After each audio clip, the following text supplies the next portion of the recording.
प्यारे विद्यार्थियों, सत श्री अकाल। स्वागत है तुहाडा मेरे यूट्यूब चैनल शिवराज ढिल्लों दे विच। चैनल नूं सबसक्राइब करो अते नाल ही बैल आइकॉन नूं क्लिक करके आउण वालियां वीडियो दा नोटिफिकेशन ऑन कर सकते हो। अज असीं पढ़न जा रहे हैं 12वीं जमात के राजनीति शास्त्र विषय के पाठ पहले राजनीतिक प्रणाली का भाग 3।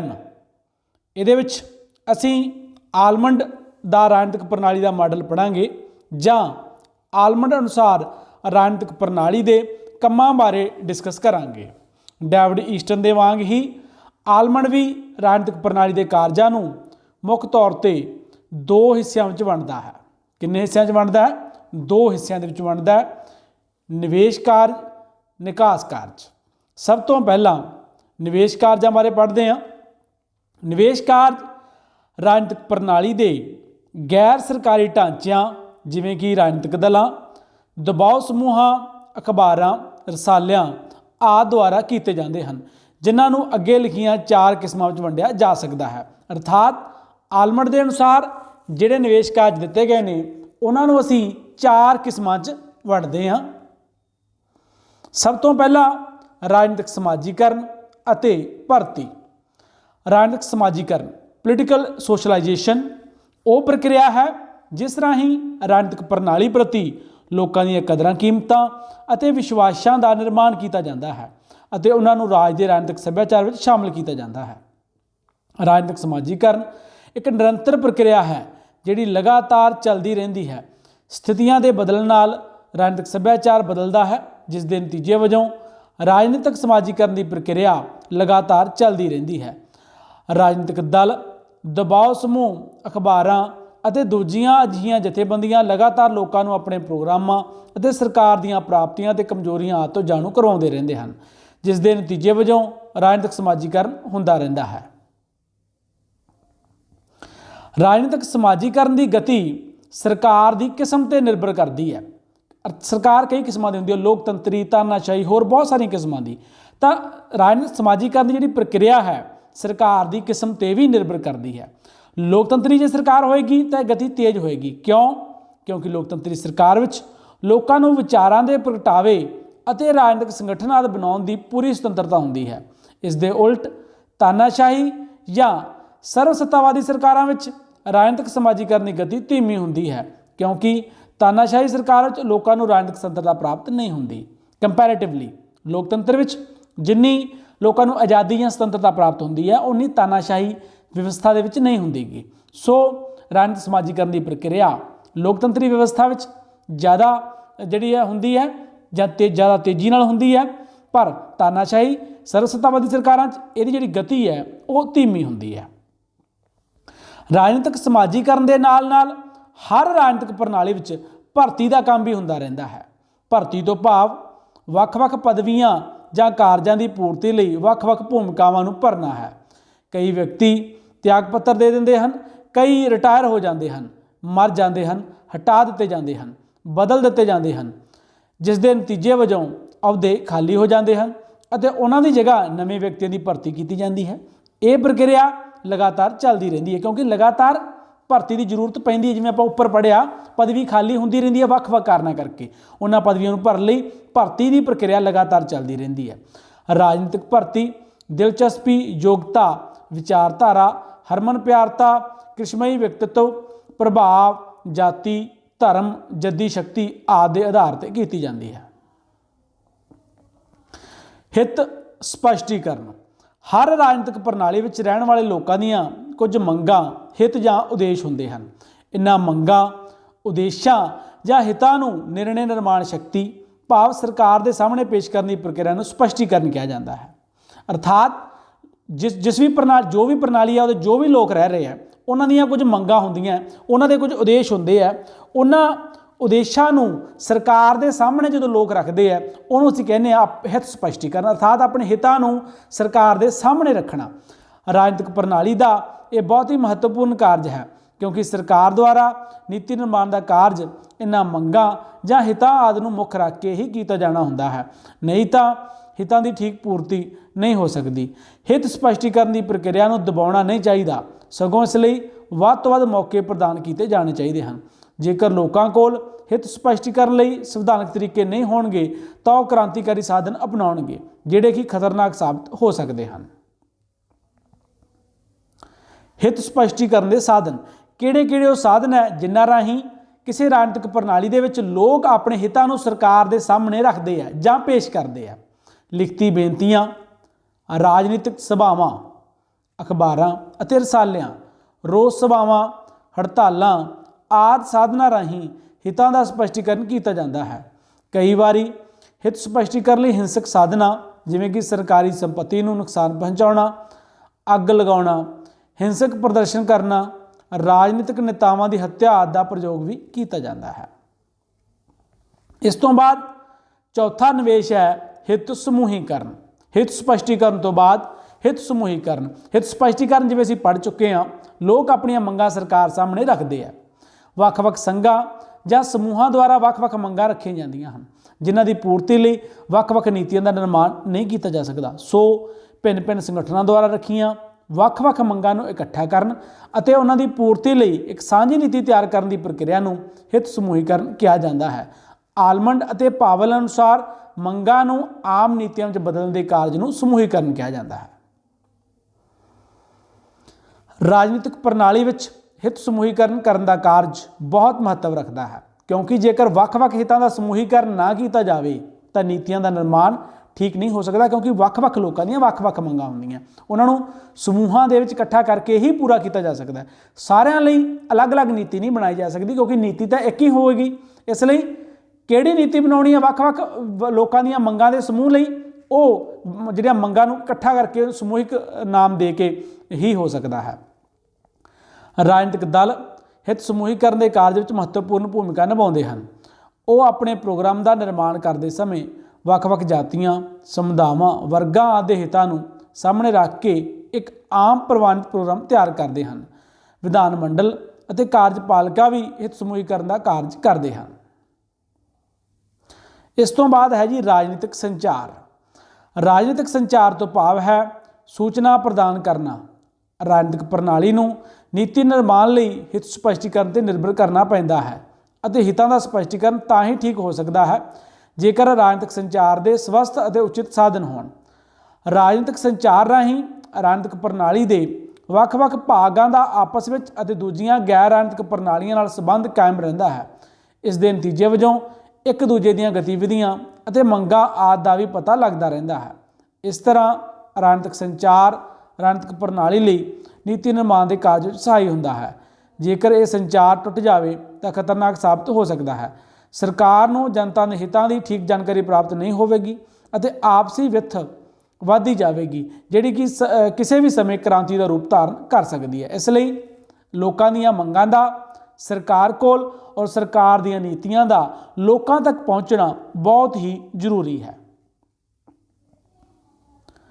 ਰਾਜਨੀਤਿਕ ਸੰਚਾਰ ਹੈ ਜਿਹੜਾ ਇਹ ਟੂ ਵੇ ਪ੍ਰੋਸੈਸ ਹੈ, ਦੋ ਪੱਖੀ ਪ੍ਰਕਿਰਿਆ ਹੈ। ਸਰਕਾਰ ਇਹ ਵੀ ਜਾਣਨਾ ਚਾਹੁੰਦੀ ਹੈ ਕਿ ਲੋਕ ਕੀ ਚਾਹੁੰਦੇ ਹਨ। ਜਨਤਕ ਹਿੱਤਾਂ ਦੀ ਪੂਰਤੀ ਲਈ ਬਣਾਈਆਂ ਗਈਆਂ ਨੀਤੀਆਂ ਨੂੰ ਲੋਕਾਂ ਤੱਕ ਪਹੁੰਚਾਉਣਾ ਵੀ ਚਾਹੁੰਦੀ ਹੈ। ਰਾਜਨੀਤਿਕ ਸੰਚਾਰ ਦਾ ਕਾਰਜ ਰਸਮੀ ਅਤੇ ਗੈਰ ਰਸਮੀ ਦੋਹਾਂ ਪ੍ਰਕਾਰ ਦੇ ਸਾਧਨਾਂ ਦੁਆਰਾ ਲਗਾਤਾਰ ਹੁੰਦਾ ਰਹਿੰਦਾ ਹੈ। ਲੋਕ ਇਹ ਵੀ ਜਾਣਨਾ ਚਾਹੁੰਦੇ ਹਨ ਕਿ ਸਰਕਾਰ ਉਹਨਾਂ ਲਈ ਕੀ ਕਰਦੀ ਹੈ ਤੇ ਸਰਕਾਰ ਇਹ ਵੀ ਜਾਣਨਾ ਚਾਹੁੰਦੀ ਹੈ ਕਿ ਲੋਕ ਕੀ ਚਾਹੁੰਦੇ ਹਨ। ਰਾਜਨੀਤਿਕ ਸੰਚਾਰ ਵਿੱਚ ਰੇਡੀਓ, ਟੈਲੀਵਿਜ਼ਨ, ਅਖਬਾਰਾਂ, ਰਸਾਲੇ, ਰਾਜਨੀਤਿਕ ਦਲ, ਲੋਕ ਸੰਪਰਕ ਵਿਭਾਗ, ਸੰਸਦ ਵਿੱਚ ਹੋਣ ਵਾਲੇ ਵਿਚਾਰ ਵਟਾਂਦਰੇ, ਰਾਜਨੀਤਿਕ ਨੇਤਾ ਆਦਿ ਮਹੱਤਵਪੂਰਨ ਭੂਮਿਕਾ ਨਿਭਾਉਂਦੇ ਹਨ। ਰਾਜਨੀਤਿਕ ਸੰਚਾਰ ਦਾ ਮਹੱਤਵ ਇੰਨਾ ਜ਼ਿਆਦਾ ਹੈ ਕਿ ਜਿਨ੍ਹਾਂ ਰਾਜਾਂ ਵਿੱਚ ਅਸੀਮਤ ਸਰਕਾਰਾਂ ਹਨ ਉਹ ਵੀ ਇਸ ਕਾਰਜ ਨੂੰ ਅੱਖੋਂ ਓਹਲੇ ਨਹੀਂ ਕਰ ਸਕਦੇ। ਭਾਵੇਂ ਇਹਨਾਂ ਰਾਜਾਂ ਵਿੱਚ ਸੰਚਾਰ ਦੇ ਸਾਧਨਾਂ ਉੱਤੇ ਸਰਕਾਰ ਦਾ ਕੰਟਰੋਲ ਹੁੰਦਾ ਹੈ ਪਰੰਤੂ ਫਿਰ ਵੀ ਆਪਣੀਆਂ ਖੁਫੀਆ ਏਜੰਸੀਆਂ ਦੁਆਰਾ ਸਰਕਾਰ ਆਮ ਜਨਤਾ ਦੀਆਂ ਭਾਵਨਾਵਾਂ ਦਾ ਪਤਾ ਲਗਾਉਂਦੀ ਰਹਿੰਦੀ ਹੈ ਅਤੇ ਆਪਣੀਆਂ ਨੀਤੀਆਂ ਨੂੰ ਲੋਕਾਂ ਤੱਕ ਪਹੁੰਚਾਉਂਦੀ ਰਹਿੰਦੀ ਹੈ। ਇਹ ਸੀ ਨਿਵੇਸ਼ ਕਾਰਜ। ਆਲਮੰਡ ਨੇ ਜਿਹੜੇ ਨਿਵੇਸ਼ ਕਾਰਜ ਦਿੱਤੇ ਅਸੀਂ ਉਹਨਾਂ ਨੂੰ 4 ਭਾਗਾਂ ਦੇ ਵਿੱਚ ਵੰਡ ਕੇ ਪੜ੍ਹਿਆ ਹੈ। ਇਸ ਤੋਂ ਬਾਅਦ ਅਸੀਂ ਪੜ੍ਹਾਂਗੇ ਨਿਕਾਸੀ ਕਾਰਜ।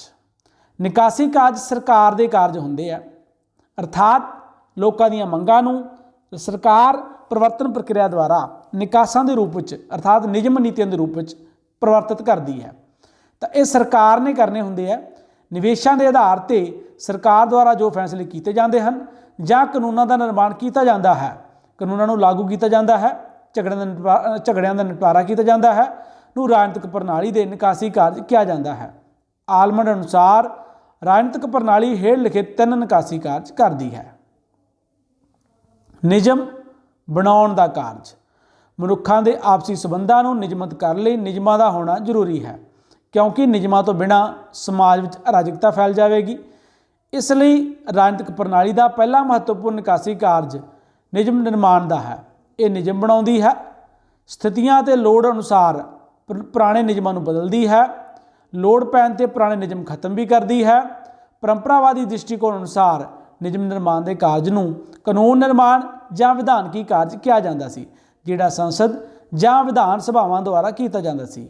ਆਲਮੰਡ ਨੇ ਕਾਨੂੰਨ ਨਿਰਮਾਣ ਸ਼ਬਦ ਦੀ ਥਾਂ ਨਿਯਮ ਨਿਰਮਾਣ ਦੇ ਸ਼ਬਦ ਦਾ ਪ੍ਰਯੋਗ ਕੀਤਾ ਹੈ, ਕਿਉਂਕਿ ਕਾਨੂੰਨ ਨਿਰਮਾਣ ਦਾ ਕਾਰਜ ਰਾਜਨੀਤਿਕ ਪ੍ਰਣਾਲੀ ਦੇ ਕਾਰਜ ਨੂੰ ਇੱਕ ਖਾਸ ਤਰ੍ਹਾਂ ਦੇ ਕਾਰਜ ਤੱਕ ਹੀ ਸੀਮਿਤ ਕਰ ਦਿੰਦਾ ਹੈ, ਜਦਕਿ ਨਿਯਮ ਨਿਰਮਾਣ ਸ਼ਬਦ ਦਾ ਪ੍ਰਯੋਗ ਰਾਜਨੀਤਿਕ ਪ੍ਰਣਾਲੀ ਦੇ ਕਾਰਜ ਨੂੰ ਵਿਸਤ੍ਰਿਤ ਕਰਦਾ ਹੈ, ਵਿਸਥਾਰ ਦਿੰਦਾ ਹੈ। ਇਸ ਤੋਂ ਬਾਅਦ ਦੂਜਾ ਨਿਕਾਸ ਕਾਰਜ ਹੈ ਨਿਯਮ ਲਾਗੂ ਕਰਨ ਦਾ ਕੰਮ। ਨਿਯਮ ਭਾਵੇਂ ਕਿੰਨਾ ਵੀ ਚੰਗੇ ਕਿਉਂ ਨਾ ਹੋਣ, ਜੇਕਰ ਉਹਨਾਂ ਨੂੰ ਠੀਕ ਢੰਗ ਨਾਲ ਲਾਗੂ ਨਹੀਂ ਕੀਤਾ ਜਾਵੇਗਾ ਤਾਂ ਉਹਨਾਂ ਦੀ ਉਪਯੋਗਤਾ ਹੀ ਖਤਮ ਹੋ ਜਾਵੇਗੀ। ਇਸ ਲਈ ਰਾਜਨੀਤਿਕ ਪ੍ਰਣਾਲੀ ਨਿਯਮਾਂ ਦਾ ਨਿਰਮਾਣ ਹੀ ਨਹੀਂ ਕਰਦੀ, ਸਗੋਂ ਉਹਨਾਂ ਨੂੰ ਠੀਕ ਤਰ੍ਹਾਂ ਲਾਗੂ ਵੀ ਕਰਦੀ ਹੈ। ਨਿਯਮਾਂ ਨੂੰ ਲਾਗੂ ਕਰਨ ਦਾ ਕਾਰਜ ਸਰਕਾਰੀ ਕਰਮਚਾਰੀਆਂ ਭਾਵ ਨੌਕਰਸ਼ਾਹੀ ਦੁਆਰਾ ਕੀਤਾ ਜਾਂਦਾ ਹੈ। ਪਰੰਪਰਾਗਤ ਦ੍ਰਿਸ਼ਟੀਕੋਣ ਅਨੁਸਾਰ ਨਿਯਮ ਲਾਗੂ ਕਰਨ ਦਾ ਕਾਰਜ ਨੂੰ ਕਾਜ ਸਾਧਕੀ ਕਾਰਜ ਕਿਹਾ ਜਾਂਦਾ ਹੈ। ਨਿਯਮਾਂ ਨੂੰ ਲਾਗੂ ਕਰਨ ਲਈ ਰਾਜਨੀਤਿਕ ਪ੍ਰਣਾਲੀ ਵਿੱਚ ਵਿਸ਼ੇਸ਼ ਢਾਂਚਿਆਂ ਦਾ ਹੋਣਾ ਜ਼ਰੂਰੀ ਹੈ ਅਤੇ ਇਹ ਵਿਸ਼ੇਸ਼ ਢਾਂਚੇ ਰਾਜਨੀਤਿਕ ਪ੍ਰਣਾਲੀ ਦੇ ਪ੍ਰਭਾਵ ਨੂੰ ਬਣਾਈ ਰੱਖਣ ਵਿੱਚ ਸਹਾਈ ਹੁੰਦੇ ਹਨ। ਨਿਯਮਾਂ ਅਨੁਸਾਰ ਨਿਰਣੇ ਦੇਣ ਦਾ ਕਾਰਜ। ਨਿਯਮ ਭਾਵੇਂ ਕਿੰਨੇ ਵੀ ਚੰਗੇ ਤੇ ਕਠੋਰ ਕਿਉਂ ਨਾ ਹੋਣ, ਉਹਨਾਂ ਦੀ ਉਲੰਘਣਾ ਦੀ ਸੰਭਾਵਨਾ ਬਣੀ ਰਹਿੰਦੀ ਹੈ ਅਤੇ ਜੇਕਰ ਉਲੰਘਣਾ ਕਰਨ ਵਾਲਿਆਂ ਨੂੰ ਸਜ਼ਾ ਦੇਣ ਦਾ ਪ੍ਰਬੰਧ ਨਾ ਕੀਤਾ ਜਾਵੇ ਤਾਂ ਹਰ ਵਿਅਕਤੀ ਨਿਯਮਾਂ ਦੀ ਉਲੰਘਣਾ ਕਰੇਗਾ ਅਤੇ ਆਪਣੀ ਇੱਛਾ ਅਨੁਸਾਰ ਹੀ ਉਹਨਾਂ ਦੀ ਵਿਆਖਿਆ ਵੀ ਕਰੇਗਾ। ਸੋ ਨਿਯਮਾਂ ਦੀ ਠੀਕ ਵਿਆਖਿਆ ਕਰਨ ਲਈ ਅਤੇ ਨਿਯਮਾਂ ਨੂੰ ਤੋੜਨ ਵਾਲਿਆਂ ਨੂੰ ਸਜ਼ਾ ਦੇਣ ਲਈ ਰਾਜਨੀਤਿਕ ਪ੍ਰਣਾਲੀ ਦੁਆਰਾ ਨਿਰਣਾ ਦੇਣ ਦਾ ਕਾਰਜ ਕੀਤਾ ਜਾਂਦਾ ਹੈ।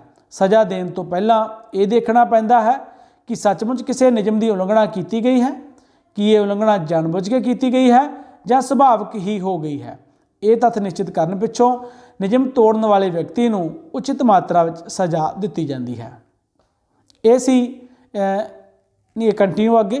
ਇਸ ਤੋਂ ਇਲਾਵਾ ਕਈ ਵਾਰੀ ਨਿਯਮਾਂ ਦੇ ਅਰਥ ਸੰਬੰਧੀ ਵੀ ਝਗੜਾ ਪੈਦਾ ਹੋ ਜਾਂਦਾ ਹੈ। ਅਜਿਹੀ ਸਥਿਤੀ ਵਿੱਚ ਨਿਯਮਾਂ ਦੇ ਅਰਥਾਂ ਨੂੰ ਵੀ ਸਪਸ਼ਟ ਕਰਨਾ ਹੁੰਦਾ ਹੈ। ਪਰੰਪਰਾਗਤ ਦ੍ਰਿਸ਼ਟੀਕੋਣ ਅਨੁਸਾਰ ਇਸ ਕਾਰਜ ਨੂੰ ਨਿਆਇਕ ਕਾਰਜ ਕਿਹਾ ਜਾਂਦਾ ਹੈ। ਭਾਵੇਂ ਨਿਯਮਾਂ ਦੀ ਉਲੰਘਣ ਕਰਨ ਵਾਲਿਆਂ ਲਈ ਸਜ਼ਾ ਦਾ ਪ੍ਰਬੰਧ ਨਿਯਮਾਂ ਦੇ ਅੰਦਰ ਹੀ ਕੀਤਾ ਹੁੰਦਾ ਹੈ, ਪਰੰਤੂ ਫਿਰ ਵੀ ਇਹ ਨਿਸ਼ਚਿਤ ਕਰਨਾ ਜ਼ਰੂਰੀ ਹੁੰਦਾ ਹੈ ਕਿ ਨਿਯਮਾਂ ਦੀ ਉਲੰਘਣਾ ਕਿਸ ਹੱਦ ਤੱਕ ਹੋਈ ਹੈ। ਇਹ ਕਾਰਜ ਨਿਆਂਪਾਲਿਕਾ ਕਰਦੀ ਹੈ। ਠੀਕ ਨਿਆਂ ਪ੍ਰਾਪਤ ਕਰਨ ਲਈ ਸੁਤੰਤਰ ਅਤੇ ਨਿਰਪੱਖ ਨਿਆਂਪਾਲਿਕਾ ਦਾ ਪ੍ਰਬੰਧ ਕੀਤਾ ਜਾਂਦਾ ਹੈ ਤਾਂ ਜੋ ਲੋਕਾਂ ਨੂੰ ਨਿਆਂਪਾਲਿਕਾ ਵਿੱਚ ਵਿਸ਼ਵਾਸ ਹੋ ਸਕੇ। ਰਾਜਨੀਤਿਕ ਪ੍ਰਣਾਲੀ ਦੇ ਉੱਪਰ ਲਿਖੇ ਨਿਕਾਸੀ ਕਾਰਜ ਮਾਂਟੇਸਕੂ ਦੁਆਰਾ ਦਿੱਤੇ ਗਏ ਪਰੰਪਰਾਗਤ ਸ਼ਕਤੀਆਂ ਦੀ ਵੰਡ ਦੇ ਸਿਧਾਂਤ ਵਿੱਚ ਦਿੱਤੇ ਗਏ ਸਰਕਾਰ ਦੇ ਕਾਰਜਾਂ ਨਾਲ ਮਿਲਦੇ ਜੁਲਦੇ ਹਨ। ਇਹ ਸੀ ਆਲਮੰਡ ਦੇ ਨਿਵੇਸ਼ ਅਤੇ ਨਿਕਾਸ ਕਾਰਜ। 4 ਪੁਆਇੰਟ ਅਸੀਂ ਨਿਵੇਸ਼ ਕਾਰਜਾਂ ਦੇ, 3 ਤਰ੍ਹਾਂ ਦੇ ਅਸੀਂ ਨਿਕਾਸ ਕਾਰਜ ਕੀਤੇ ਆ। ਹੁਣ ਅਸੀਂ ਰਾਜਨੀਤਿਕ ਪ੍ਰਣਾਲੀ ਦੇ ਸਧਾਰਨ ਕਾਰਜਾਂ ਬਾਰੇ ਪੜਾਂਗੇ। ਆਲਮੰਡ ਤੇ ਪਾਵਲ ਦਾ ਵਿਚਾਰ ਹੈ ਉੱਪਰ ਲਿਖੇ ਨਿਵੇਸ਼ ਅਤੇ ਨਿਕਾਸ ਕਾਰਜਾਂ ਤੋਂ ਇਲਾਵਾ ਹਰ ਰਾਜਨੀਤਿਕ ਪ੍ਰਣਾਲੀ ਨੂੰ ਹੇਠ ਲਿਖੇ 3 ਸਧਾਰਨ ਕਾਰਜ ਵੀ ਕਰਨੇ ਪੈਂਦੇ ਆ। ਕਿਹੜੇ ਨੇ ਉਹ 3 ਸਧਾਰਨ ਕਾਰਜ? ਸਭ ਤੋਂ ਪਹਿਲਾਂ ਪ੍ਰਣਾਲੀ ਦੀਆਂ ਸਮਰੱਥਾਵਾਂ ਦਾ ਵਿਕਾਸ। ਨਿਵੇਸ਼ਾਂ ਨੂੰ ਨਿਕਾਸਾਂ ਵਿੱਚ ਬਦਲਣਾ ਪ੍ਰਣਾਲੀ ਦੀ ਸਮਰੱਥਾ 'ਤੇ ਨਿਰਭਰ ਕਰਦਾ ਹੈ, ਜੋ ਕਿ ਹਰ ਰਾਜਨੀਤਿਕ ਪ੍ਰਣਾਲੀ ਦੀ ਭਿੰਨ-ਭਿੰਨ ਹੁੰਦੀ ਹੈ। ਰਾਜਨੀਤਿਕ ਪ੍ਰਣਾਲੀ ਦੀ ਸਮਰੱਥਾ ਉਸ ਨੂੰ ਪ੍ਰਦਾਨ ਕੀਤੇ ਜਾਣ ਵਾਲੇ ਨਿਵੇਸ਼ਾਂ 'ਤੇ ਨਿਰਭਰ ਕਰਦੀ ਹੈ। ਦਿਨ ਪ੍ਰਤੀ ਦਿਨ ਰਾਜਨੀਤਿਕ ਪ੍ਰਣਾਲੀ ਦੁਆਰਾ ਪੂਰੀਆਂ ਕੀਤੀਆਂ ਜਾਣ ਵਾਲੀਆਂ ਮੰਗਾਂ ਦੀ ਸੂਚੀ ਲੰਮੀ ਹੁੰਦੀ ਰਹਿੰਦੀ ਹੈ, ਜਿਨ੍ਹਾਂ ਦੀ ਪੂਰਤੀ ਲਈ ਰਾਜਨੀਤਿਕ ਪ੍ਰਣਾਲੀ ਦੁਆਰਾ ਆਪਣੀਆਂ ਸਮਰੱਥਾਵਾਂ ਦਾ ਵਿਕਾਸ ਕੀਤਾ ਜਾਣਾ ਜ਼ਰੂਰੀ ਹੁੰਦਾ ਹੈ। ਇਸ ਉਦੇਸ਼ ਦੀ ਪੂਰਤੀ ਲਈ ਰਾਜਨੀਤਿਕ ਪ੍ਰਣਾਲੀ ਯੋਗ ਵਿਅਕਤੀਆਂ ਦੀ ਭਰਤੀ ਕਰਦੀ ਹੈ, ਸੁਚਾਰੂ ਰੂਪ ਵਿੱਚ ਟੈਕਸ ਇਕੱਠੇ ਕਰਦੀ ਹੈ ਆਦਿ। ਪਰਿਵਰਤਨ ਕਿਰਿਆ। ਨਿਵੇਸ਼ਾਂ ਨੂੰ ਨਿਕਾਸਾਂ ਵਿੱਚ ਬਦਲਣ ਦੀ ਪ੍ਰਕਿਰਿਆ ਨੂੰ ਪਰਿਵਰਤਨ ਪ੍ਰਕਿਰਿਆ ਕਿਹਾ ਜਾਂਦਾ ਹੈ। ਯਾਦ ਰਹੇ, ਰਾਜਨੀਤਿਕ ਪ੍ਰਣਾਲੀ ਦੀਆਂ ਸਮਰੱਥਾਵਾਂ ਅਤੇ ਨਿਵੇਸ਼ਾਂ ਨੂੰ ਨਿਕਾਸਾਂ ਵਿੱਚ ਬਦਲਣ ਦੀ ਪਰਿਵਰਤਨ ਪ੍ਰਕਿਰਿਆ ਵਿਚਕਾਰ ਗੂੜੇ ਸੰਬੰਧ ਹੁੰਦੇ ਹਨ ਅਤੇ ਜੇਕਰ ਰਾਜਨੀਤਿਕ ਪ੍ਰਣਾਲੀ ਕੋਲ ਯੋਗ ਸਮਰੱਥਾਵਾਂ ਹਨ ਤਾਂ ਹੀ ਉਹ ਨਿਵੇਸ਼ਾਂ ਨੂੰ ਨਿਕਾਸਾਂ ਵਿੱਚ ਬਦਲਣ ਦਾ ਕਾਜ ਠੀਕ ਤਰ੍ਹਾਂ ਨਾਲ ਕਰ ਸਕੇਗੀ। ਪ੍ਰਣਾਲੀ ਪੋਸ਼ਣ ਅਤੇ ਰੂਪ ਅਨੁਕੂਲਤਾ ਕਾਰਜ। ਜਿਵੇਂ ਮੋਟਰ ਕਾਰ ਦੇ ਠੀਕ ਤਰ੍ਹਾਂ ਚੱਲਦੇ ਰਹਿਣ ਲਈ ਸਾਨੂੰ ਸਮੇਂ-ਸਮੇਂ ਉਸ ਦੀ ਸਰਵਿਸ ਕਰਾਉਣੀ ਪੈਂਦੀ ਹੈ, ਉਸ ਦੇ ਤੇਲ ਅਤੇ ਪੁਰਜੇ ਆਦਿ ਬਦਲਦੇ ਰਹਿਣਾ ਪੈਂਦਾ ਹੈ, ਉਸੇ ਤਰ੍ਹਾਂ ਹੀ ਸਾਨੂੰ ਰਾਜਨੀਤਿਕ ਪ੍ਰਣਾਲੀ ਦੀ ਕਾਰਜਯੋਗਤਾ ਨੂੰ ਬਣਾਈ ਰੱਖਣ ਲਈ ਉਸ ਦਾ ਪਾਲਣ ਪੋਸ਼ਣ ਕਰਦੇ ਰਹਿਣਾ ਪੈਂਦਾ ਹੈ। ਰਾਜਨੀਤਿਕ ਪ੍ਰਣਾਲੀ ਦੇ ਪਾਲਣ ਪੋਸ਼ਣ ਤੋਂ ਭਾਵ ਵੱਖ-ਵੱਖ ਪਦਵੀਆਂ ਲਈ ਯੋਗ ਵਿਅਕਤੀਆਂ ਦੀ ਭਰਤੀ ਅਤੇ ਉਹਨਾਂ ਲਈ ਲੋੜੀਂਦੀ ਸਿਖਲਾਈ ਆਦਿ ਦੇਣਾ ਹੁੰਦਾ ਹੈ। ਕਈ ਵਾਰ ਲੋੜ ਅਨੁਸਾਰ ਨਵੀਆਂ ਪਦਵੀਆਂ ਵੀ ਸਥਾਪਿਤ ਕੀਤੀਆਂ ਜਾਂਦੀਆਂ ਹਨ ਅਤੇ ਉਹਨਾਂ ਲਈ ਨਵੇਂ ਯੋਗ ਵਿਅਕਤੀ ਭਰਤੀ ਕੀਤੇ ਜਾਂਦੇ ਹਨ। ਜੇਕਰ ਰਾਜਨੀਤਿਕ ਪ੍ਰਣਾਲੀ ਦਾ ਸਮੇਂ-ਸਮੇਂ ਪਾਲਣ ਪੋਸ਼ਣ ਨਹੀਂ ਕੀਤਾ ਜਾਏਗਾ ਅਤੇ ਉਸ 'ਚ ਨਵੀਆਂ ਸਥਿਤੀਆਂ ਤੇ ਨਵੀਆਂ ਚੁਣੌਤੀਆਂ ਦੇ ਅਨੁਸਾਰ ਪਰਿਵਰਤਨ ਨਹੀਂ ਕੀਤਾ ਜਾਏਗਾ ਤਾਂ ਰਾਜਨੀਤਿਕ ਪ੍ਰਣਾਲੀ ਠੀਕ ਤਰ੍ਹਾਂ ਕੰਮ ਨਹੀਂ ਕਰ ਸਕੇਗੀ।